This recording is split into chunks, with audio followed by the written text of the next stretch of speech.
ගෙදර තියෙන දේවල් වලින් බිරියානි එකක් වගේ රසම රස ටෙම්පරාදු වතක් හදාගන්න විදිය තමයි අද මම ඔයාලට කියලා දෙන්නේ.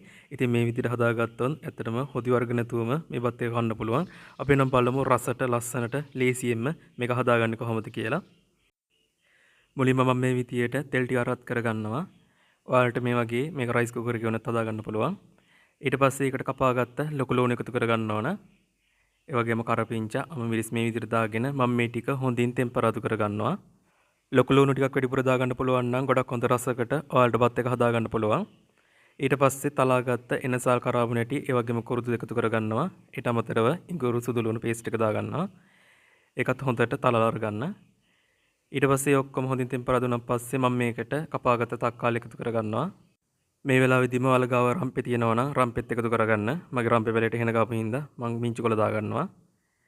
ඊට පස්සේ මේ විදියට 3-5 ඒ වගේම මිරිස් කුඩු කහ කුඩු ගම්මිරිස් කුඩු සහ ලුණු කුඩු එකතු කරගන්න. ඉතින් මේ විදියට ඔයාලට අවශ්‍ය ප්‍රමාණයෙන් මිරිස් කුඩු ගම්මිරිස් කුඩු දාගන්න පුළුවන්. විශේෂයෙන්ම 3-5 එක හොඳට එකතු කරගන්න. ඔයාලා 3-5 එක ගෙදර හදාගන්න පුළුවන් නම් ගොඩක් හොඳයි. එහෙම නැත්නම් හොඳ 3-5 වර්ගයක් අරගන්න. ඒකින් තමයි මේ බත් එක වඩාත් රසවත් වෙන්නේ.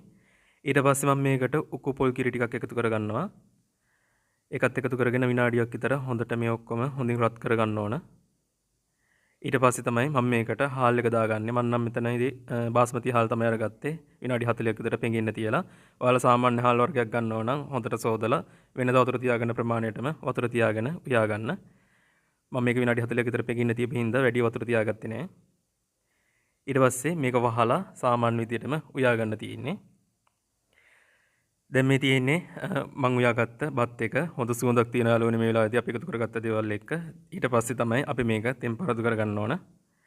ඉතින් මේ දෙවෙනි පාරත් ඔයාලට කැමති නම් විතරයි ටෙම්පරාදු කරගන්න ඕන. නැත්නම් පළවෙනි පාරෙන්ම කන්න පුළුවන්. ඒත් හොඳ රසයක් තියෙනවා.